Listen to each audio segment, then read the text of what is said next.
નમસ્કાર દોસ્તો, આપ સૌનું સ્વાગત છે બાયોલોજી વિડીયો લેક્ચરમાં. આજે આપણે ધોરણ 12ની અંદર ચેપ્ટર નંબર 8 માનવ સ્વાસ્થ્ય અને રોગો અને એમાં કેટલાક રોગો અને તેના અવરોધ અને નિયંત્રણની આજે આપણે વાત કરશું. આપણે બેક્ટેરિયાજન્ય રોગોની વાત કરી, ટાઇફોઇડ અને ન્યુમોનિયા. હવે વાયરસજન્ય રોગ જે વાયરસથી ફેલાય છે, વાયરસ દ્વારા થાય છે અને વાયરસ પણ મનુષ્યમાં રોગકારક તરીકે હોય ને બહુ મોટા માત્રામાં. અત્યારે તો તમને ખબર આવે એનો જ કાળ હાલે છે ને એને કારણે તો આપણે ઘરે બેઠા ભણીએ છીએ કોરોના વાયરસ. પણ આવો એક રોગ મનુષ્યની અંદર, જે રોગ માટે આપણા સિલેબસની અંદર છે એવો શરદી. શરદી એ વાયરસજન્ય રોગ છે અને જે રીનો વાયરસથી થાય છે. એટલે શરદી કયા પ્રકારના વાયરસથી થતો રોગ છે? તો કે રીનો વાયરસ. રીનો વાયરસ છે એ શરદી માટે જવાબદાર છે અને વ્યક્તિની અંદર એ સંક્રમિત થાય. એ સંક્રમિત કયા ભાગમાં થાય? નાક અને શ્વસન માર્ગને સંક્રમિત કરે છે અને ફેફસાને સંક્રમિત કરતા નથી. આ વાત ખૂબ ધ્યાનમાં રાખજો. શ્વસન માર્ગનો જે અપર પાર્ટ છે, ઉપલો ભાગ છે, એ જ સંક્રમિત થાય છે. આ નાસિકા કોટરનો ભાગ ને એના શ્લેષ્મીય સ્તરો સંક્રમિત થાય છે રીનો વાયરસથી, પણ ફેફસાનો ભાગ છે એ સંક્રમિત થતો નથી. એટલે નાક અને શ્વસન માર્ગને સંક્રમિત કરે છે, જ્યારે ફેફસાને સંક્રમિત કરતા નથી. આવો આ રોગ છે શરદી. અને શેને કારણે થાય છે? વાયરસને કારણે. કયો વાયરસ? રીનો વાયરસથી થાય છે શરદી. નાક અને શ્વસન માર્ગ સંક્રમિત થાય, ફેફસા સંક્રમિત થતા નથી. એના લક્ષણોની જો આપણે વાત કરીએ તો સામાન્ય રીતે નાક બંધ થઈ જવું, અને એ તો બધાને ખબર છે, કેવું જ ન પડે, વાંચવું ન પડે. શરદીની અંદર નાક બંધ થઈ જાય, નાકમાંથી શ્લેષ્મીય સ્ત્રાવ હળ કરતા હોય, શ્લેષ્મીય સ્ત્રાવ થાય, ગળું સુકાવવું, એમાં ઘસારો થાય, કફ, માથું દુખવું, થાક લાગવો, આવું 3 થી 7 દિવસ સુધી સતત જોવા મળે. આ એના સામાન્ય લક્ષણો છે. અને શરદીનો ફેલાવો કેવી રીતે થાય? સામાન્ય રીતે એના ફેલાવાની જો આપણે વાત કરીએ તો મુખ્યત્વે આ જે દર્દી છે એને ખાંસી કે છીંક આવે તો એના દ્વારા બિંદુકો દ્વારા ડ્રોપલેટ પદ્ધતિથી ફેલાય છે. કોઈ પણ વ્યક્તિને છીંક આવે અથવા તો ઉધરસ આવે કે ખાંસી આવે એટલે એના મોંમાંથી આપણા જે લાળરસ અથવા તો થૂક કહીએ કે એના પાર્ટિકલ, સૂક્ષ્મ પાર્ટિકલ બહાર આવે છે અને એની સાથે એમાં વાયરસ કે જે કંઈ બેક્ટેરિયા હશે એ પણ બહાર આવે છે. અને આવા સૂક્ષ્મ બિંદુકો હવામાં સ્પ્રેડ થાય છે અને આવા બિંદુકો જ્યાં પડે છે એ વસ્તુ તંદુરસ્ત વ્યક્તિના સંપર્કમાં આવે અથવા તો એ જ્યાં પડ્યા છે ત્યાંથી શ્વાસ દ્વારા તંદુરસ્ત વ્યક્તિ દ્વારા અંદર લેવાય તો એને કારણે પણ થાય. અને જો શરદી થઈ હોય એવી વ્યક્તિ છે એ પેન ઉપયોગ કરતો એટલે એના નાકની, એના ઉચ્છ્વાસની ક્રિયાની નજીકના ભાગમાં આવે. પેન છે, પુસ્તકો છે અથવા તો પ્યાલો, કંઈ ખાવા પીવાની વસ્તુ છે જે મોઢે માંડીને ખાઈએ છે, પીએ છે, એટલે દરવાજાના હેન્ડલ છે, કોમ્પ્યુટરના કીબોર્ડ કે માઉસ વગેરે છે ને એ એના સ્પ્રેડ માટેના જવાબદાર ઘટકો છે. શું કરવાને? કારણ કે આ જે દર્દી છે એ આ બધી વસ્તુ ઉપયોગ કરે છે તો એના દ્વારા કોઈને કોઈ રીતે ખાંસી દરમિયાન અથવા તો ક્યારેક ઉચ્છ્વાસની ક્રિયા દરમિયાન અથવા તો છીંક દ્વારા એમાંથી આ બિંદુકો આ બધી વસ્તુઓ ઉપર પડે અને જ્યારે બીજી વ્યક્તિ નજીકથી એના નજીકના ભાગમાંથી શ્વાસ લે છે ત્યારે એના શરીરમાં દાખલ થાય. પણ આપણને એમ થાય કે દરવાજાના હેન્ડલ કેવી રીતે? અરે ભાઈ, આમ ઘણી વખત છીંક કે એવું ખાધું એટલે એ એના હાથને સ્પર્શ થયો છે, એ ડ્રોપલેટ્સનો, એ સૂક્ષ્મ બિંદુકોનો, અને એનાથી આપણે દરવાજો પકડીએ, ખેંચીએ, બંધ કરીએ છીએ એટલે ત્યાં એ સ્પર્શ થાય. હવે બીજો વ્યક્તિ જ્યારે એને પાછું ખોલવા કે બંધ કરવા સ્પર્શ કરે છે એટલે ત્યાંથી એના સંપર્કમાં આવે અને એ કોઈ પણ વખતે મોઢા, નાક કે આંખોના ભાગ માટે તો એનાથી વાયરસ છે એ સંક્રમિત થાય. સેમ આજે આ બાબત મારે સમજાવવી બહુ સહેલી છે કારણ કે અત્યારે કોરોનાથી બધા અવેર છીએ, ખબર છે. અને કોરોના પણ આ જ પ્રકારનો એક વાયરસ છે કે જે શરદી, તાવ, ઉધરસ અને ન્યુમોનિયા જેવા રોગોનું લક્ષણ પ્રેરે છે. તો રીનો વાયરસથી પણ આવું થાય, પણ આ એટલો ગંભીર નથી. આ થોડોક ડાયો વાયરસ છે, બરોબર ને? એટલે ફેલાવો કેવી રીતે છે? તો કે કોઈ પણ દર્દીની ખાંસી કે છીંક દ્વારા નીકળતા બિંદુકો જ્યારે સ્વસ્થ વ્યક્તિ દ્વારા શ્વાસમાં અંદર લેવાય અથવા તો આવા વ્યક્તિના ઉપયોગમાં લીધેલી પેન, પુસ્તક, પ્યાલો, દરવાજાના હેન્ડલ, કોમ્પ્યુટર કીબોર્ડ કે માઉસ વગેરે દ્વારા પણ તેનો ફેલાવો થાય છે. એટલે આ આપણે વાત કરી વાયરસજન્ય રોગ શરદીની, બરોબર છે. ત્યાર પછી બીજો એક રોગ જોઈ લઈએ, પ્રજીવજન્ય રોગો. હવે જો પ્રજીવજન્ય રોગો આપણી ટેક્સ્ટની અંદર આપણે 2 ભણવાના છે અને મનુષ્યની અંદર ઘણા બધા રોગો પ્રજીવથી થતા હોય છે. એમાંથી આપણે 2 રોગની વાત કરવાની છે ને એમાંથી ખૂબ જાણીતું એવું ઉદાહરણ અથવા તો રોગ છે એ મેલેરિયા. આપણે એક મેલેરિયાની વાત કરવાના છે અને બીજું અમીબિયાસિસ. હવે જો મેલેરિયાની અંદર શું થાય છે અને મનુષ્ય એના માટે અથવા મેલેરિયાથી વર્ષોથી એની સાથે લડી રહ્યો, એની સામે લડી રહ્યો છે. અને આ રોગ માટે જવાબદાર જે પ્રજીવ છે એ પ્લાઝ્મોડિયમ છે.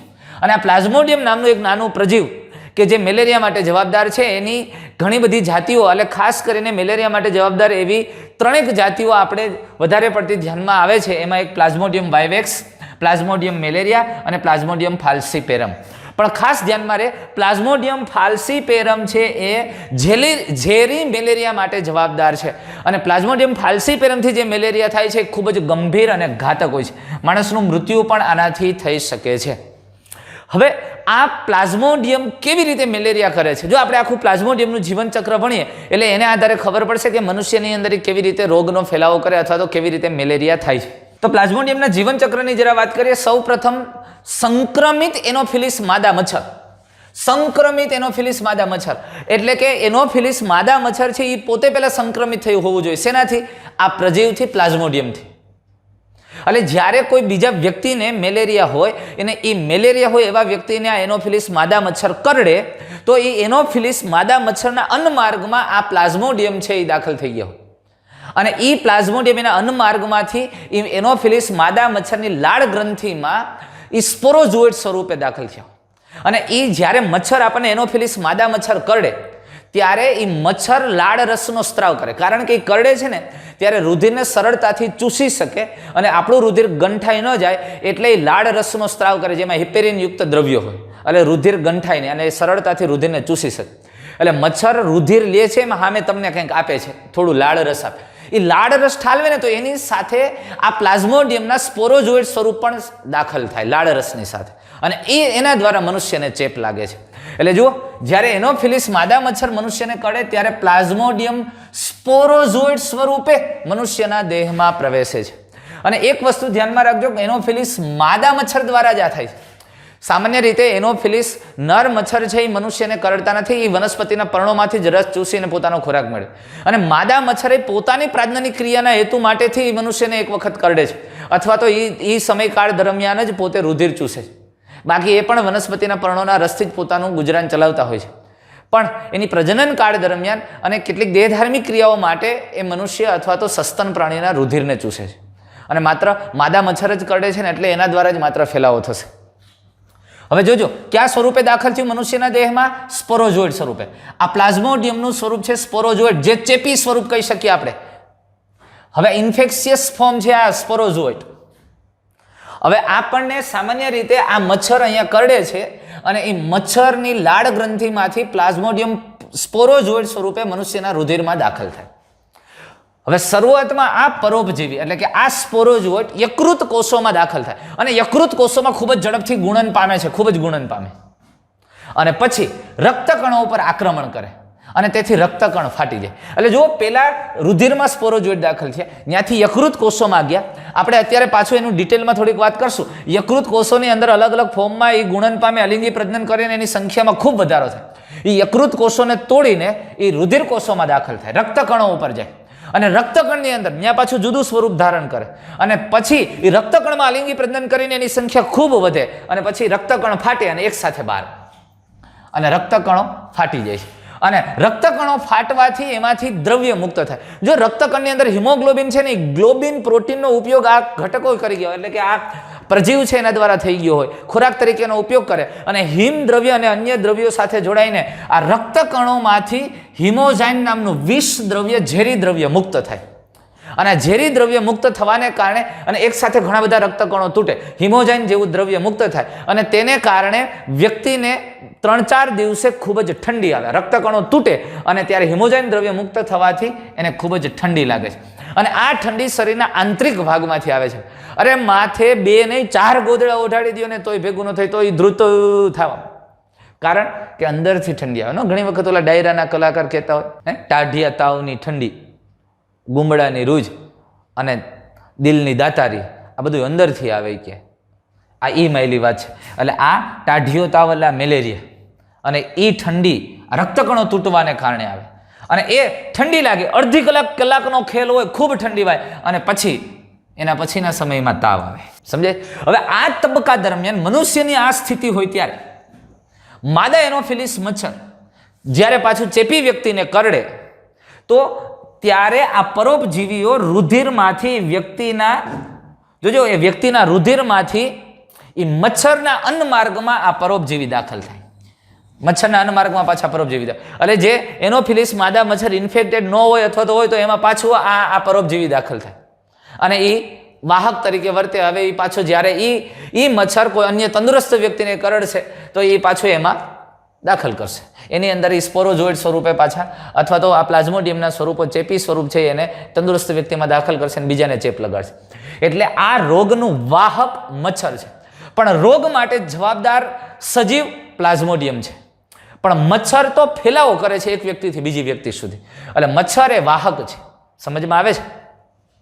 એટલે આમ યકૃત કોષોમાં ગુણન થઈને યકૃત કોષોમાં અલિંગી પ્રજનન કરી કોષને તોડી મોટી સંખ્યામાં વધે રુધિરના કોષોમાં દાખલ થાય. રુધિર કોષોમાં અલિંગી પ્રજનન કરી અને રુધિર કોષો તૂટે ત્યારે હિમોજાઇન દ્રવ્ય મુક્ત થાય અને હિમોજાઇન એ વિષ ઝેરી દ્રવ્ય છે.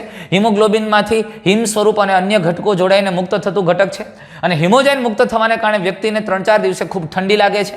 એટલે કારણ કે આ ચક્ર પૂરું થતાં આપણી ટેક્સમાં 3 થી 4 દિવસ છે. એટલે ઘણી રેફરન્સ બુકની અંદર તમે જોશો તો 24 થી 48 કલાકનો ગાળો આપ્યો હશે અને એ અલગ અલગ સ્વરૂપ પ્રકારે ફેરફાર હોઈ શકે. પણ આપણે અત્યારે 3 થી 4 દિવસે આવી ઠંડી લાગે. 3 થી 4 દિવસ ઠંડી લાગે એમ નથી, 3 થી 4 દિવસે એકવાર ઠંડી લાગે. એટલે એ પ્લાઝ્મોડિયમનું કયું સ્વરૂપ છે એના આધારે નક્કી થાય. અમુકમાં એકાત્ર તાવ આવે ને એકાત્ર ઠંડી લાગે. એટલે આવા ફેરફારો થઈ શકે. પણ આપણે આ જ યાદ રાખવાનું છે, બીજું કંઈ મગજ વાપરવાનું થતું નથી અને વધુ તાવ પ્રેરાય છે.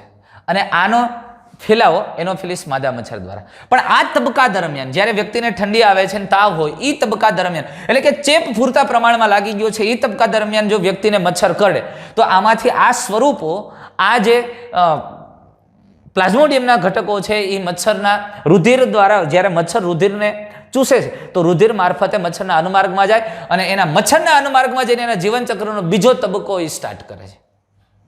આપણે એની વાત કરીએ હવે. હવે જોજો એ મચ્છરના અનુમાર્ગમાં જઈને ત્યાં આગળ વિકાસ થાય છે. એનો વિકાસ આગળ થાય અને ત્યાં તેઓ ગુણન પામીને સ્પોરોઝોઇડ સર્જે છે. હવે મચ્છરના અનુમાર્ગમાં જઈને સ્પોરોઝોઇડ સર્જે છે. જો અહીંથી જ્યારે રુધિરમાંથી ચૂસ્યું હોય ત્યાં સ્વરૂપ ત્યારે એ સ્પોરોઝોઇડ સ્વરૂપે ન હોય પ્લાઝ્મોડિયમનું, ત્યારે તો એ ખરેખર જન્યુકોષો સ્વરૂપે હોય, એ ગેમેટોસાઇટ તરીકે ગયું હોય. પછી ત્યાં મચ્છરના અનુમાર્ગમાં જઈને નરજન્યુ માદાજન્યુ બને, ત્યાં એનું ફલન થાય, એમાંથી ફલિતાંડ થાય અને ફલિતાંડમાંથી બીજાણુ સર્જન અને બહુભાજન જેવી ક્રિયાઓ થાય અને સ્પોરોઝોઇડ બને. આપણે આખું વધારાની બાબતો સાથે વાત કરશું. અને પછી સ્પોરોઝોઇડ મચ્છરની લાળ ગ્રંથિમાં સંગ્રહિત થાય અને જ્યારે આ માદા એનોફિલિસ મચ્છર કોઈ વ્યક્તિને કરડે ત્યારે એ પરોપજીવી તેના શરીરમાં પ્રવેશે સ્પોરોઝોઇડ સ્વરૂપ અને તેનો વિકાસ આગળ જોઈએ એ મુજબ થાય. પણ અહીં સૌથી રસપ્રદ બાબત એ છે કે મેલેરિયાના પરોપજીવીને પોતાનું જીવનચક્ર પૂર્ણ કરવા માટે 2 યજમાનની આવશ્યકતા છે, એક મનુષ્ય અને મચ્છર. અને મચ્છર ક્યુ ભાઈ? માદા એનોફિલિસ. અને એટલે આપણે એને કહીએ છીએ કે એ મેલેરિયા રોગનું વાહક છે. એટલે મનુષ્યની અંદર મનુષ્યના રુધિરમાં જ્યારે પરોપજીવી તરીકે વર્તે ત્યારે અલિંગી પ્રજનન દ્વારા એની વૃદ્ધિ થાય છે અને મચ્છરના અન્નમાર્ગમાં એ પ્રવેશે ત્યારે ત્યાં લિંગી પ્રજનન કરે છે. એટલે જો આ રીતે વાત છે. અહીંથી જો પાછો એ મનુષ્યને મચ્છર કરડે છે એટલે જે રોગિષ્ઠ વ્યક્તિ છે જેને મેલેરિયા છે એવા વ્યક્તિને કરડે એટલે આ જન્યુ કોષો મચ્છરના અન્નમાર્ગમાં જાય અને મચ્છરના અન્નમાર્ગની અંદર જન્યુઓનું ફલન થાય, ફલિતાંડ થાય અને એ ફલિતાંડમાંથી સ્પોરોઝોઇટમાં ફેરવાય. એ સ્પોરોઝોઇટ મચ્છરની લાળ ગ્રંથિમાં સંગ્રહિત થાય અને પાછો કોઈ તંદુરસ્ત વ્યક્તિને કરડે એટલે ફરી પાછું સ્પોરોઝોઇટ એમાં દાખલ થાય અને આમ આખું એનું જીવનચક્ર. આખું જીવનચક્ર આપણે ટેક્સ્ટ બુકમાં આપ્યું છે એ પ્રમાણે જોઈએ અને કેટલાક વધારાના પોઈન્ટ સાથે હું તમને વાત કરું છું. મચ્છર જ્યારે વ્યક્તિને કરડે છે એટલે આપણે કયા સ્વરૂપે દાખલ થાય? સ્પોરોઝોઇડ સ્વરૂપ. હવે આ સ્પોરોઝોઇડ હું થોડીક વધારાની વાત કરું છું, બાકી તો આખું આપણી ટેક્સ્ટમાં આપ્યું છે. સ્પોરોઝોઇડ સ્વરૂપે દાખલ થાય. સ્પોરોઝોઇડ. હવે આ સ્પોરોઝોઇડ છે ને યકૃત કોષોની અંદર દાખલ થાય. જોજો આ રુધિરમાંથી ફરતા ફરતા યકૃત કોષોમાં જાય. યકૃત કોષની અંદર દાખલ થઈ અને સ્પોરોઝોઇડ છે એ ક્રિપ્ટોસાઇઝોન્ટમાં ફેરવાય. ક્રિપ્ટોસાઇઝોન્ટ. અને આ ક્રિપ્ટોસાઇઝોન્ટ એની ગોળાકાર અવસ્થા છે અને ક્રિપ્ટોસાઇઝોન્ટ થાય અને પછી એનું બીજાણુ સર્જન થાય, અલિંગી પ્રજનન કરે અને મોટી સંખ્યામાં એનો જથ્થો હોય. એટલે યકૃત કોષોની અંદર યકૃત કોષના જ દ્રવ્યોનો ઉપયોગ કરી અલિંગી પ્રજનન કરી એની સંખ્યામાં વધારો થાય અને પછી યકૃત કોષોને તોડીને એ બહાર નીકળે, એને ક્રિપ્ટોમેરોઝોઇટ કહેવાય. જોજો હવે આ ક્રિપ્ટોમેરોઝોઇટ, આ વળી પાછી ચેપી અવસ્થા એવી ક્રિપ્ટોમેરોઝોઇટ. આ ક્રિપ્ટોમેરોઝોઇટ પાછા નવા યકૃત કોષોમાં દાખલ થાય. નવા યકૃત કોષોની અંદર દાખલ થાય અને એ શેમાં ફેરવાય? તો એ ફેરવાય મેટાક્રિપ્ટોસાઇઝોન્ટમાં. શેમાં ફેરવાય? મેટાક્રિપ્ટોસાઇઝોન્ટ. આ મેટાક્રિપ્ટોસાઇઝોન્ટ ફરી પાછા અલિંગી પ્રજનન, અલિંગી પ્રજનન બીજાણુ સર્જન દ્વારા અલિંગી પ્રજનન થાય અને એમાંથી મેટાક્રિપ્ટોમેરોઝોઇડ બને. અને આ મેટાક્રિપ્ટોમેરોઝોઇડ બને ને એ પાછી જે યકૃતના કોષો હતા એ યકૃતના કોષોને તોડી અને હવે એ મુક્ત થાય.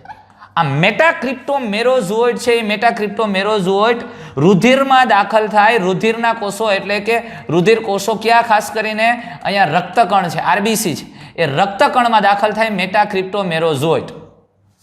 એ રક્તકણની અંદર મેટાક્રિપ્ટોમેરોઝોઇડ દાખલ થાય અને એમાંથી એ ધીમે ધીમે અમીબીય જેવી અવસ્થા ટ્રોફોઝોઇટમાં ફેરવાય. જોજો વાતને સમજો, ટ્રોફોઝોઇટ.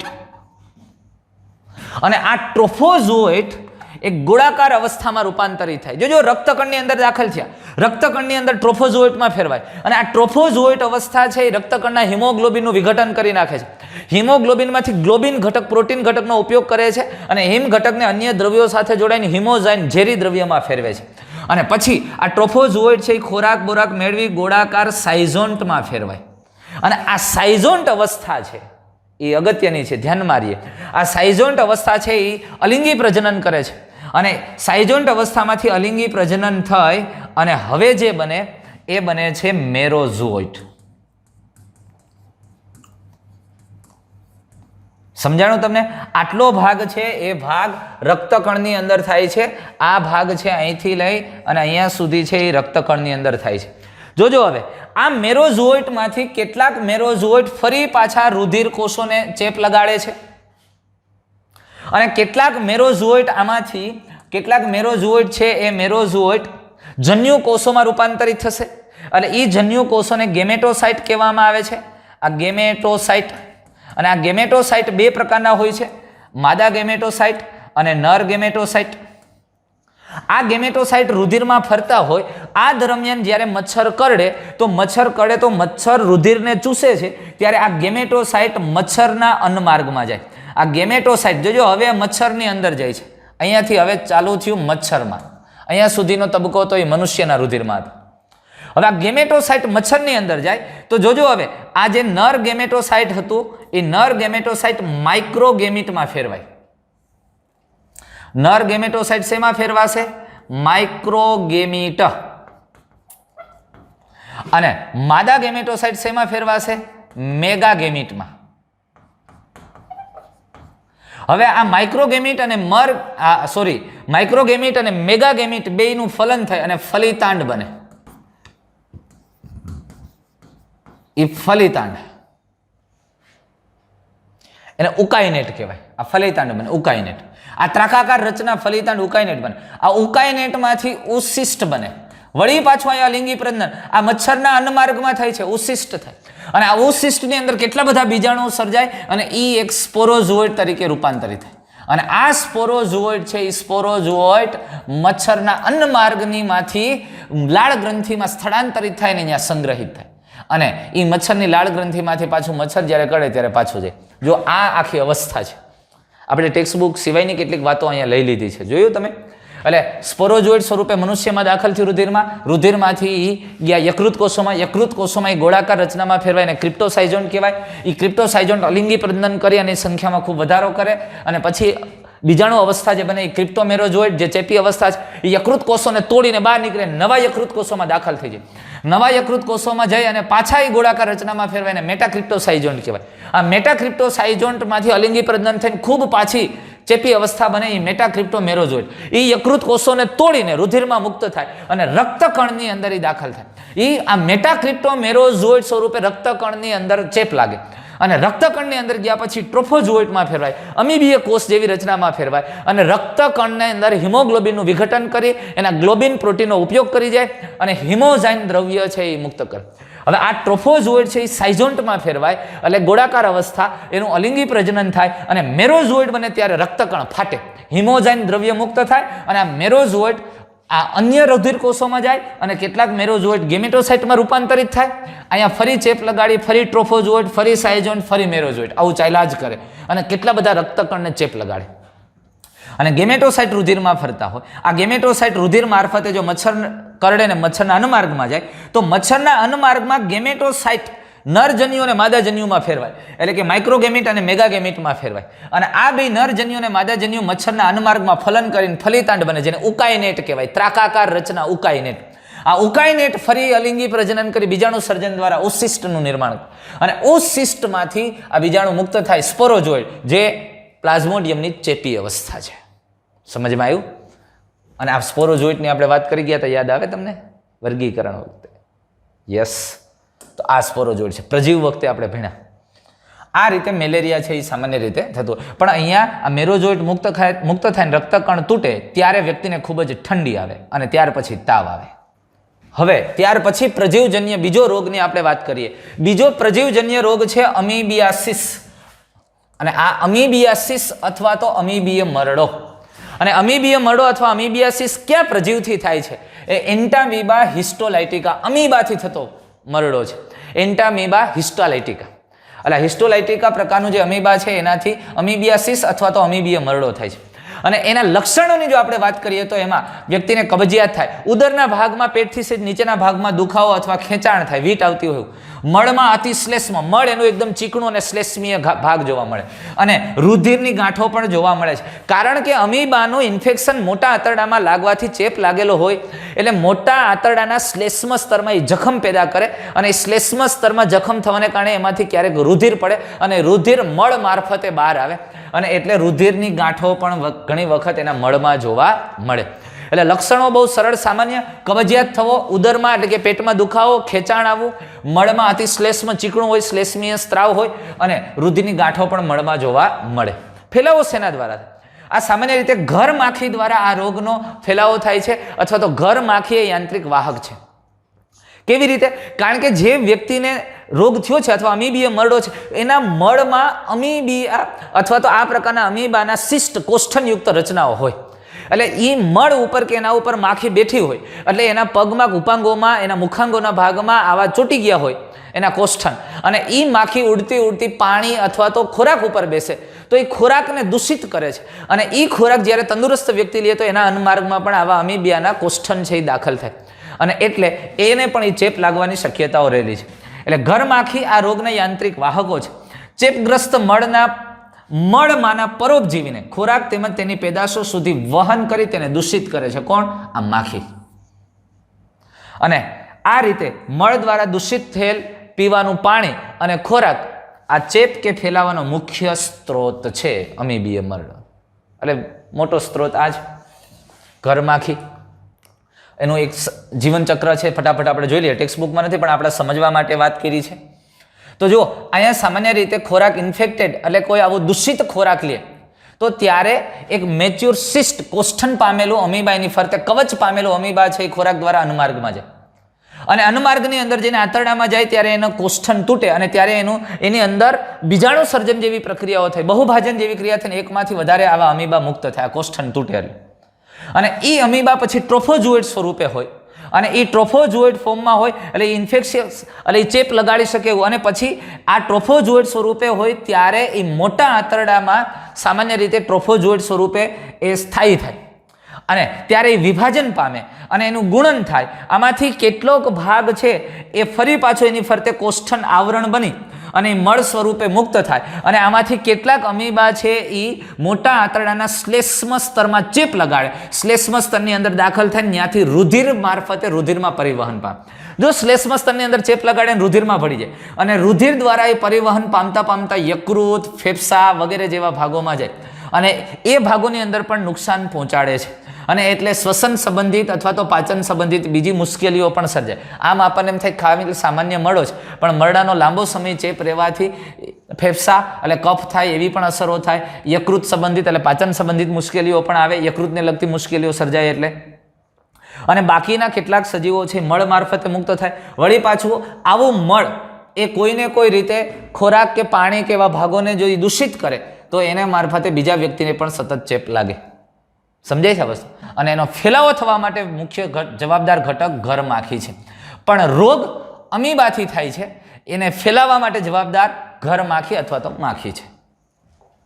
ત્યાર પછી કૃમિજન્ય રોગોની વાત કરીએ અને કૃમિજન્ય રોગોની અંદર આપણે અહીંયા ગોળ કૃમિ સૂત્રકૃમિની વાત કરીએ છીએ તો એમાં એક એસ્કેરિયા એટલે કે એસ્કેરિસ અને હાથીપગાનું કૃમિ જે ફિલારિયા કૃમિ છે આ બેના વાત કરવાના છે. એટલે એક રોગ આપણે વાત કરશું એસ્કેરિયાસિસ અને બીજો રોગ વાત કરશું આપણે ફિલારિયાસિસ.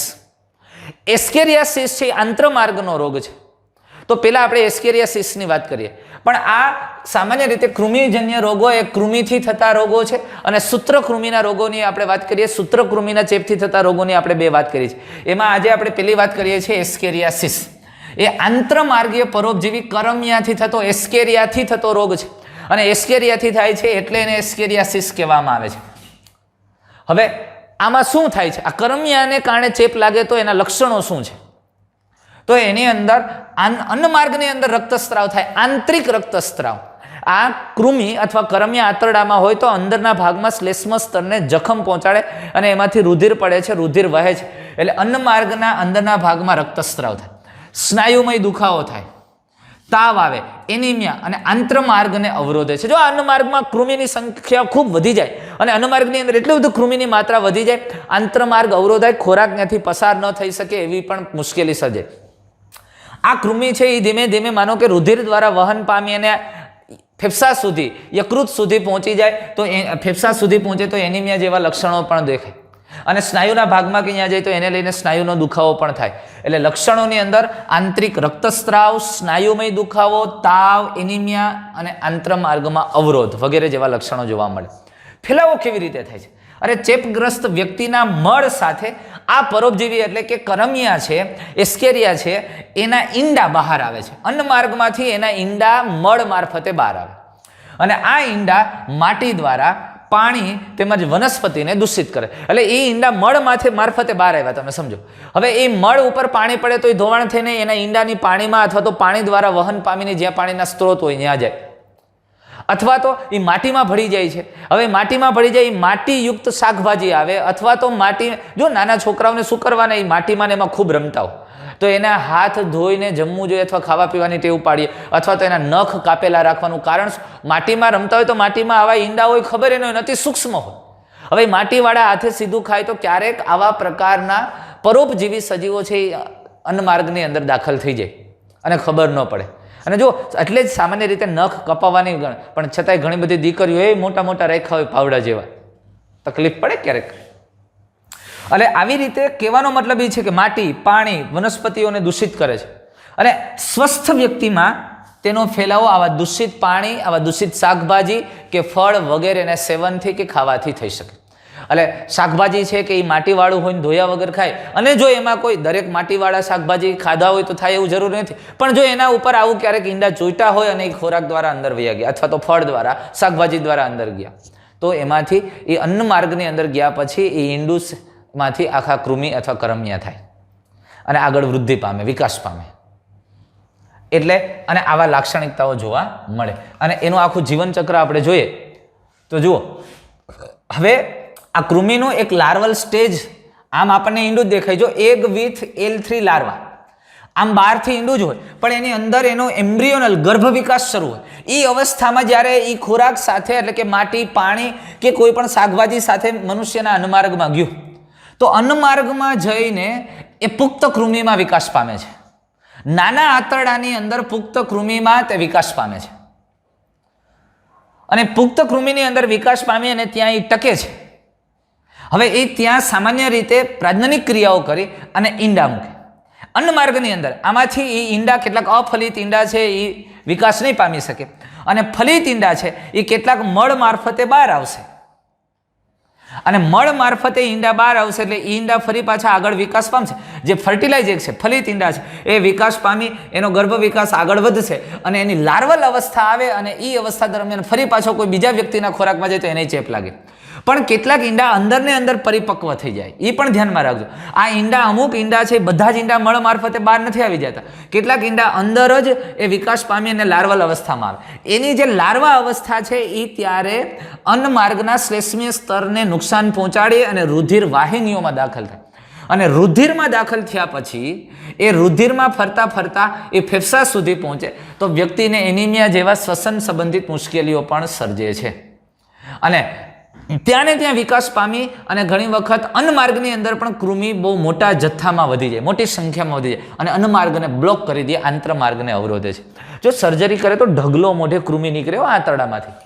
જુઓ અહીંથી કટ કર્યું છે આંતરડામાંથી, જો કેટલી સંખ્યામાં છે આ કૃમિ, આવું જોવા મળે. આ કાયદેસરનો ફોટોગ્રાફ છે સર્જરીનો, અથવા તો કૃમિને રિમૂવ કરતા હોય એવું, અને બહુ મોટી સંખ્યામાં કરમિયા થઈ ગયા છે. ત્યાર પછી આવો જ બીજો એક રોગ જે કૃમિજન્ય રોગ છે તેની વાત કરીએ, એ હાથીપગો છે. હાથીપગો અને હાથીપગો એ વુકેરેરિયા બોનક્રાફ્ટી અથવા વુકેરેરિયા મલાઈ અથવા તો જેને આપણે ફિલારિયલ કૃમિ કહીએ છીએ તેનાથી થાય છે. આ વુકેરેરિયાને ફિલારિયલ કૃમિ પણ કહેવામાં આવે છે. અને આ ફિલારિયલ કૃમિથી થતો રોગ છે એટલે હાથીપગાને ફિલારિયાસિસ પણ કહેવાય. હવે એમાં લક્ષણો શું છે? આ કૃમિ છે એ કૃમિ સામાન્ય રીતે પશ્ચ ઉપાંગો, આપણા પશ્ચ ઉપાંગોની લસિકા વાહિનીઓમાં ધીમે ધીમે અને દીર્ઘકાલીન લાંબા સમયનો સોજો એટલે ક્રોનિક ઇન્ફ્લામેશન કહેવાય, એ આવા સોજો સર્જી અને વર્ષો સુધી તેમાં એ યજમાનની અંદર આ ફિલારિયલ કૃમિ રહે છે અને એને કારણે આ રોગ થાય છે. એ રોગને હાથીપગો કહેવામાં આવે, કારણ કે આ લસિકા વાહિનીઓને બ્લોક કરી દે. તમે સમજો, આપણી જે નાની નાની લસિકા વાહિની છે એ આંતરકોષીય અવકાશમાંથી આંતરકોષીય પ્રવાહી એકત્રિત કરીને આવે છે. એ તમને ખબર છે, આપણે જોઈ ગયા છે. આવી આ લસિકા વાહિકાઓ આંતરકોષીય પ્રવાહીને એકત્રિત કરી અને એ લસિકા વાહિનીમાં લઈ જાય તો જ્યાં વચ્ચે વચ્ચે લસિકા ગાંઠ હોય. હવે આવા લસિકા ગાંઠો હોય ને, લસિકા ગાંઠોની અંદર આ ફિલારિયલ કૃમિ પુખ્ત થઈને એને બ્લોક કરી દે લસિકા વાહિનીને. એટલે અહીંયાથી જે આ પ્રવાહી આમ જતું હતું એ પ્રવાહી હવે આમ જઈ શકતું નથી. એટલે આંતરકોષીય પ્રવાહીમાં જે સતત પ્રવાહી આવે છે એનો અહીંયા ભરાવો થાય, સતત ભરાવો થાય, ભરાવો થાય, ભરાવો થાય. એટલે એ ભાગ આખો ફૂલાઈ જાય, એકદમ ફૂલાઈ જાય અને ફૂલાઈને એકદમ હાથીના પગ જેવો જાડો પગ થઈ જાય. એટલે હાથીપગો કહે. અરે ઘણી વખત આ પશ્ચ ઉપાંગોની લસિકા ગ્રંથિઓ અથવા તો લસિકા વાહિનીઓ સાથળનાની ભાગમાં વધારે હોય અને એનાથી સેજ ઉપલા ભાગમાં આ બ્લોક થયું હોય તો અરે એની ઘણીવાર અસર, આ રોગની અસર જેનાઇટલ ઓર્ગન એટલે કે જનનાંગો ઉપર પણ તેની અસર થાય ને પ્રભાવિત અસર થાય. વૃષણ કોથળીનો ભાગ પણ ખૂબ મોટો થઈ જાય અને ઘણી બધી આવી મોટી વિકૃતિઓ સર્જાઈ શકે છે. જુઓ આ પ્રકારે આ પશ્ચ ઉપાંગની લસિકા વાહિકાઓ જો અહીંયા આ ભાગની હશે ને ત્યાં બ્લોક થઈ ગઈ છે અને એટલે ત્યાંથી જે લસિકા વાહિનીમાં પ્રવાહી જે વહન થઈ અને શિરામાં જે ઠલવાવું જોઈએ એ નથી ઠલવાતું. એટલે આ બધી વાહિનીઓ અને આંતરકોષીય ભાગોની અંદર આંતરકોષીય પ્રવાહી એમને ન્યાન્યારે છે, ન્યાન્યારે છે. હવે જો ધમનીઓ દ્વારા રુધિર જઈને એમાંથી પ્રવાહી છૂટું પડે છે, એ છૂટું પડતા પડતા પડતા પડતા એનો ભરાવો થાય, ભરાવો થાય, ભરાવો થાય અને ફરી પાછું આ વહન થઈ અને શિરામાં દાખલ નથી થઈ શકતું અને એટલે જથ્થો રોજ ભૂલાય છે, રોજ વધે છે, રોજ વધે છે અને એક સમય એવો આવી જાય કે એનો સોજો આવતા આવતા આવતા એ પગ આ હાથી જેવો થઈ જાય, એટલે એને હાથીપગ. ઉષ્ણ કોથળીનો ભાગ પણ જો ખૂબ મોટો થઈ જાય, જનનાંગો ઉપર પણ તેની અસર થાય અને એટલે ખૂબ મોટી વિકૃતિ સર્જાય છે. અને આ રોગ કયા કૃમિથી થાય છે? ફિલારિયલ કૃમિ અથવા વુકેરેરિયા બોનક્રોફ્ટી અથવા વુકેરેરિયા મલાઈ. પણ એનો વાહક કોણ છે? અરે આ રોગનો વાહક માદા મચ્છર છે. ક્યુલેક્સ ફેટીજન, ક્યુલેક્સ ફેટીજન માદા મચ્છર એનું વાહક છે. જ્યારે આ મચ્છર સ્વસ્થ વ્યક્તિને કરડે ત્યારે આ રોગકારક એ વ્યક્તિના શરીરમાં દાખલ થાય છે અને ફેલાય છે. અને તમે જુઓ આ કેવી રીતે બ્લોક કરે. જુઓ આ લસિકા ગાંઠ અથવા લસકે ગાંઠની અંદર આ કૃમિ અને એને બ્લોક કરી દે એટલે પછી આગળ વહન જ ન થઈ શકે. આ કૃમિ પુખ્ત થઈને અને વર્ષો સુધી આમાં પીળું રહે, હચવાઈ રહે પુખ્ત કૃમિ. અને એના બાળ કૃમિ હોય ને એ સામાન્ય રીતે મોડી રાત્રે અથવા વહેલી સવારના ભાગમાં ફરતા ફરતા રુધિરની, આપણી રુધિર કેશિકાઓ સુધી વહન પામે બહાર તરફની અને એટલે મચ્છર કે એ કરડે એટલે એના શરીરમાં જાય લાર્વા અને એ મચ્છર જ્યારે બીજા તંદુરસ્ત વ્યક્તિને કરડે એટલે પછી એમાં જાય, કારણ કે એની લાળ ગ્રંથિમાં થઈને પાછું જાય અને બીજા વ્યક્તિના શરીરમાં થાય ફેલાવ. એનું આખું જીવનચક્ર વુકેરેરિયા બોનક્રોફ્ટી. જો મચ્છર જ્યારે વ્યક્તિને કરડે છે ત્યારે જે ચેપી લાર્વા છે એ ચેપી લાર્વા એ મચ્છરમાંથી એ મનુષ્યની અંદર જાય, મનુષ્યની રુધિર વાહિનીમાં એ દાખલ થયું. આ લાર્વા ફરતું ફરતું શરીરના કેટલાક ભાગોમાં, ખાસ કરીને અમુક ચોક્કસ ભાગોની અંદર થઈ અને એની વૃદ્ધિ પામે.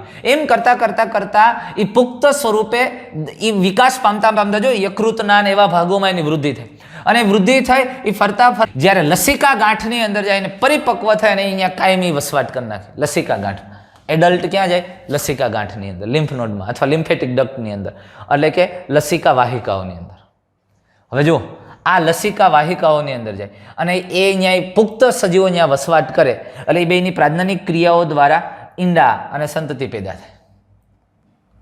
એટલે એના દ્વારા અતિ સૂક્ષ્મ અહીંયા સામાન્ય રીતે એકદમ એની ફરતે કવર ધરાવતા નાનું એવું લાર્વા અથવા ફિલારિયલ કૃમિ, માઇક્રો સૂક્ષ્મ બાળ કૃમિ મુક્ત થાય અને આ બાળ કૃમિ છે રુધિરમાં ફરી પાછું ફરતું અને રુધિર વાહિનીઓ, શરીરની બહાર તરફની જે નાની છેડાની રુધિર વાહિનીઓ છે એ ભાગ સુધી પહોંચે આવા બાળકૃમિ. અને એ બાળકૃમિ ફરતા હોય ને, જો રાત્રિ દરમિયાન એ સામાન્ય રીતે વ્યક્તિ આરામની અવસ્થામાં હોય ત્યારે બહાર તરફ, અને એ બાળકૃમિ જ્યારે એ રુધિર વાહિની કે રુધિર કેશિકાઓમાં વહન પામે ત્યારે મચ્છર પાછું કોઈ કરડે, આ ક્યુલેક્સ ફેટીજન બીજા મચ્છરમાં જાય પણ એની અંદર એ પાચન થઈ જાય. ક્યુલેક્સ ફેટીજન માટે એ અનુકૂલિત થયેલું છે. એટલે ક્યુલેક્સ ફેટીજન જેવા મચ્છર કરડે એટલે પાછું એના શરીરમાં દાખલ થાય. બીજા મચ્છરમાં જતું હોય પણ ત્યાં એ ચેપ નથી લગાડી શકતો, ત્યાં એના માર્ગમાં એનું પાચન થઈ જાય છે. પણ ફેટીજનની અંદર એને વધારે મજા આવે છે. એટલે એ મોસ્કીટોની અંદર ગયું. હવે એની અંદર એ અન્ન માર્ગની અંદર એની ચોક્કસ વૃદ્ધિ થશે. લાર્વલ સ્ટેજ છે આગળ વિકાસ પામશે અને પેલી લાર્વા એક અને બીજી અવસ્થામાં આવશે અને લાર્વાની ત્રીજું સ્ટેજ આવશે એટલે એ ફરી પાછું લાળ ગ્રંથિ મારફતે અથવા તો મચ્છરના જે સૂંઢવાળો ભાગ જે આપણને બાઇટ કરે છે ત્યારે શરીરમાં દાખલ થાય એના મારફતે પાછું બીજા વ્યક્તિ કે તંદુરસ્ત વ્યક્તિના શરીરમાં દાખલ થાય અને અહીંયા ફરી પાછું આવી રીતે ચેપ ફેલાવશે. એ દાખલથી આ થર્ડ સ્ટેજમાં લાર્વા એ રુધિરમાંથી ફરતા પરિપક્વ અવસ્થા સુધીમાં ક્યાં પહોંચશે? લસિકા વાહિકાઓ અથવા લસિકા ગાંઠની અંદર જશે. ત્યાં ફરી પાછા ભેગા થઈને પ્રાજ્ઞાનિક ક્રિયા કરીને આવા લાર્વા મુક્ત કરશે, આમ કર્યા કરશે. અને જ્યાં લસિકા ગાંઠમાં ગયું ત્યાંની આંતરકોષીય પ્રવાહી એકત્રિત થઈ અને જે શિરામાં જતું હતું એને બ્લોક કરી દીધું. એટલે ત્યાં ભેગું થશે, જમા થશે અને એ ભાગ ફૂલાતો જશે અને એટલે હાથી પગા તરીકે ઓળખાય. હવે ફૂગજન્ય રોગની જો આપણે વાત કરીએ તો એમાં ફૂગજન્ય રોગ છે દાદર, આપણે ધાધર કહીએ છીએ, દરાજ કહીએ છીએ તે, અથવા રિંગવોર્મ કહીએ છીએ તે. હવે આ શેનાથી કઈ ફૂગથી થાય? માઇક્રોસ્પોરમ ટ્રાઇકોફાઇટોન અને એપિડમોર્ફાઇટન. માઇક્રોસ્પોરમ ટ્રાઇકોફાઇટન અને એપિડમોર્ફાઇટન જેવી ફૂગ મનુષ્યની અંદર આવા રોગો એટલે કે દાદર, દરાજ વગેરે જેવા રોગો માટે જવાબદાર છે. અને આ ખૂબ જ ચેપી રોગો પૈકીનો એક આ રોગ છે અને ઝડપથી ફેલાવો થાય, સંસર્ગથી ફેલાવો થાય, સંપર્કમાં આવવાથી ફેલાવો અથવા તો એવા ઉપયોગમાં લીધેલી વસ્તુનો ઉપયોગ કરવાથી. પણ એના લક્ષણોની જો આપણે વાત કરીએ તો એમાં મુખ્યત્વે ત્વચાના ભાગમાં નખ કે શિરો ત્વચા એટલે આ માથાના ભાગમાં વાળવાળી જે ત્વચા છે એ ભાગની અંદર શુષ્ક કે શલ્કીય ઉજરડા જોવા મળે. એકદમ સૂકા અથવા તો ભીંગડા જેવા ઉજરડા, આવા લેસન્સ જોવા મળે છે. અને આ રોગના મુખ્ય લક્ષણો છે. ત્વચા, નખ, શિરો ત્વચા વગેરે ભાગની અંદર શુષ્ક કે શલ્કીય ઉજરડા એ આ રોગના મુખ્ય લક્ષણો છે. અને આવા જ્યાં જખમ હોય ત્યાં તીવ્ર ખંજવાળ આવે છે. એટલે આ શલ્કીય ઉજરડા કેવા? જુઓ આ પ્રકારે. આ રિંગવોર્મ તરીકે પણ આપણે ઓળખીએ છીએ. અને અહીંયા આપણી ટેક્સ્ટ બુકની અંદર એવું લખ્યું ગોળ કૃમિથી ત્વચાને અસર, પણ ખરેખર ગોળ કૃમિને એણે રિંગવોર્મનું ગુજરાતી કર્યું એ ખોટું કરી નાખ્યું છે. એ રિંગવોર્મનો એવું ગુજરાતી નથી કરવાનું. આ સમજો એ દાદર કે ધરા આજ છે, દાદર કઈ છે આપણે, એ જ વાત છે. રિંગવોર્મ આવી રિંગ થાય એ કૃમિને લઈને નથી, આ ફૂગને લઈને છે. એટલે ગોળ કૃમિથી ત્વચાનો રંગ એ અહીંયા ગુજરાતી થોડુંક મિસ્ટેક છે, આપણે અહીંયા સમજવું અને આવા ક્વેશ્ચનમાં પણ ધ્યાન રાખવું કે આ દાદર કે ધરાજ જ છે પણ એને કારણે ત્વચા અસરગ્રસ્ત થાય એ વિસ્તાર દર્શાવેલો છે. સમજાય છે આ વસ્તુ? એટલે આ ભાગોની અંદર ખૂબ જ ખંજવાળ આવશે અને આ ભાગ છે એ આમ રાઉન્ડ મોટું થતું જશે. અને ફૂગજન્ય રોગ જો મટાડવો ખૂબ અઘરો છે. અને ફૂગજન્ય રોગો એટલે ખૂબ પ્રકારની વિવિધ પ્રકારની દવાઓ, સ્ટેરોઇડ દવાઓ છે, કાળજી રાખવાની, ખાવાને લગતી કાળજી, ખાસ ખોરાક બહુ અગત્યનો છે.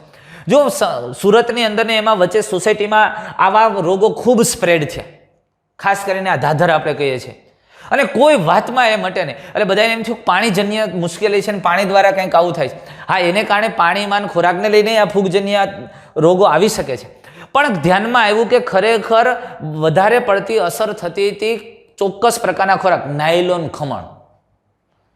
અને એ નાયલોન ખમણનો વધુ પડતો ઉપયોગ એની અંદર જે આ જે ખારો આપણે કહીએ છીએ, એવા બધા પ્રકારના મટીરિયલનો જે ઉપયોગ થાય છે એ પણ આવા રોગોને પ્રેરે અથવા તો આપણી ચામડીમાં એ શુષ્કતાને એ લઈ આવે, જેથી કરીને એના ઉપર ફૂગ કે એની વૃદ્ધિ ખૂબ ઝડપથી થઈ શકે.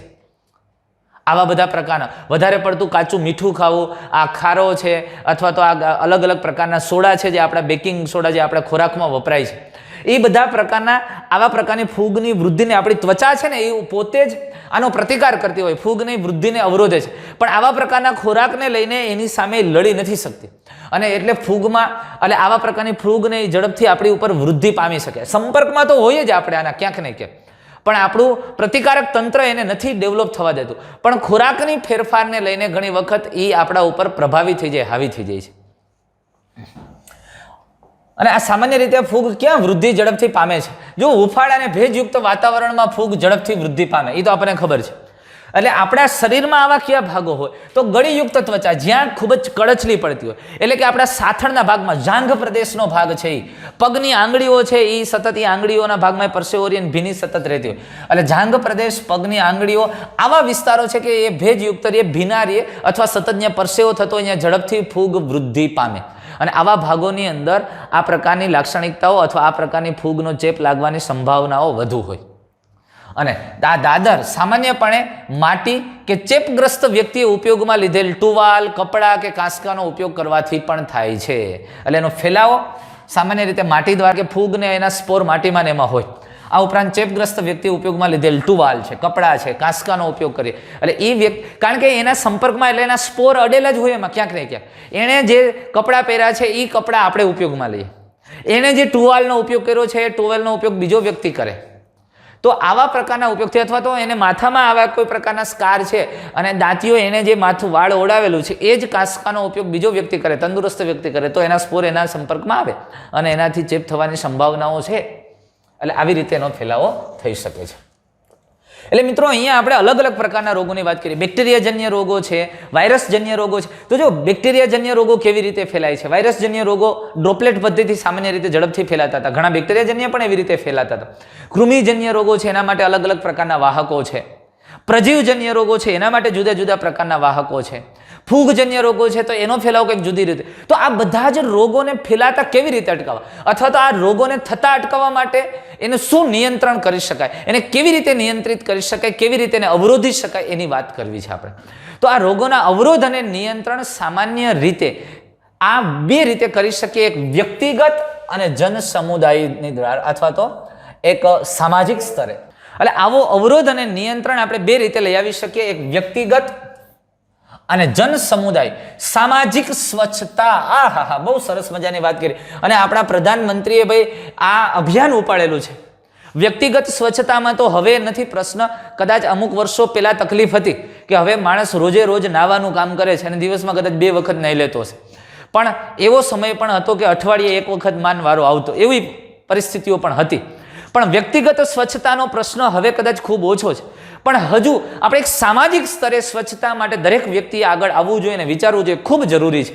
આપણા પ્રધાનમંત્રીએ એક જન આંદોલન આના માટે ઉપાડ્યું અને 2 ઓક્ટોબરે દર વખતે કાર્યક્રમો પણ હોય છે, કંઈક ને કંઈક, એક કદમ સ્વચ્છતા કી ઓર. તો આ જન સમુદાય સ્વચ્છતાનો હિસ્સો આપણે થવું જ જોઈએ. અને હજી ક્યાં ખૂણે ખાંચે આપણે રહી ગયા હોય તો એને ખરેખર એમાં મદદરૂપ થવું જોઈએ. એટલી કાળજી તો દરેક વ્યક્તિએ રાખવી જોઈએ કે કોઈ પણ વસ્તુ ગમે ત્યાં ન ફેંકી. અને હવે બધી પ્રકારની સગવડતાઓ આપણી પાસે છે અને દરેક વ્યવસ્થા હોય, એટલે આ બહુ અગત્યનું છે, ખૂબ જરૂરી છે. કારણ કે માણસની તંદુરસ્તી માટે, સ્વાસ્થ્યની જાળવણી માટે આ આવશ્યક છે, જન સમુદાય સ્વચ્છતા. આમ સામાન્ય રીતે તમે જો ઇન્ટરનેશનલ લેવલે આપણા પ્રધાનમંત્રી ક્યાંય જઈને તો એ વાત કરે છે કે ભાઈ આટલા ટોયલેટ બ્લોક બનાવ્યા. આપણને એમ થાય કે આવી વાત કેમ કરી, પણ એ આવશ્યક છે. તમે જો કેટલા બધા રોગોનો ફેલાવો એને લઈને થાય છે. ખુલ્લામાં શૌચ, આને લઈને આ વસ્તુ થાય, તો એને અટકાવવા માટેના પ્રયત્નો છે. આ રોગચાળાને અટકાવવા માટેની પણ એક જન આંદોલનની વાત હતી. એટલે જન સમુદાય સ્વચ્છતા એ બહુ મહત્વની વસ્તુ છે. તો વ્યક્તિગત સ્વચ્છતાની જો આપણે વાત કરીએ તો એમાં શરીરને ચોખ્ખું રાખવું, જે મોટે ભાગે હવે થાય છે. આ ઉપરાંત પીવા માટે શુદ્ધ પાણી, ખાવા માટે શુદ્ધ ખોરાક, શુદ્ધ શાકભાજી વગેરેના સેવનનો ઉપયોગ થાય, અથવા તો વગેરેના સેવનનો સમાવેશ થાય. એટલે વ્યક્તિગત સ્વચ્છતામાં શરીરને ચોખ્ખું રાખવું, યોગ્ય નાવું ધોવું અને પીવા માટે શુદ્ધ પાણી, ખાવા માટે શુદ્ધ ખોરાક, શાકભાજી વગેરેનો સમાવેશ થાય છે. આ વ્યક્તિગત સ્વચ્છતાની વાત કરી. પણ જન સમુદાય સ્વચ્છતામાં જો નકામા તેમજ ઉત્સર્ગ પદાર્થોનો યોગ્ય નિકાલ, નકામા તેમજ ઉત્સર્ગ પદાર્થો, મળમૂત્રનો યોગ્ય નિકાલ થવો જોઈએ. કારણ કે એના દ્વારા કેટલા બધા રોગોનો ફેલાવો થઈ શકે છે. આ ઉપરાંત જળાશયો, કુંડ, ખાડ કૂવાઓ, ટાંકી વગેરેની સમયાંતરે સફાઈ થવી જોઈએ અને ચોખ્ખા રાખવા જોઈએ. અને આ ઉપરાંત તદ ઉપરાંત લોક ઉપભોગ, આ લોક ઉપભોગ્યમાં પણ સ્વચ્છતાના ધારાધોરણનું પાલન કરવું જોઈએ. પબ્લિક કેટરિંગ એટલે લોકોને ખાવા માટેની જે વ્યવસ્થા, અરે નાનામાં નાની રેકડીથી માંડીને 5 સ્ટાર હોટલ સુધીના જે પબ્લિક કેટરિંગ પાર્ટ છે, ત્યાં સ્વચ્છતાના ધારાધોરણોનું પાલન થવું ખૂબ જ. અરે સામાન્યમાં સામાન્ય રેકડી હોય, ખાણીપીણીની રેકડી છે, તો સ્વચ્છતાનું ધારાધોરણ ત્યાં હોવું જોઈએ. એ કે સાહેબ પાણીપુરી ભૈયા બનાવતા, આ હા હા, એવું હોય તો જ મજા આવે, એનો સ્વાદ તો જ આવે. ક્યાં બહુ અગત્યનું છે પબ્લિક કેટરિંગ, લોક ઉપભોગ્ય. એટલે જ્યાં જ્યાં પણ આ પ્રકારની વ્યવસ્થાઓ છે, એટલે ખાણીપીણીની બાબતો છે, તો કારણ કે ખોરાક અને પાણી પીવા દ્વારા કેટલા બધા રોગો છે એનો ફેલાવો થાય છે.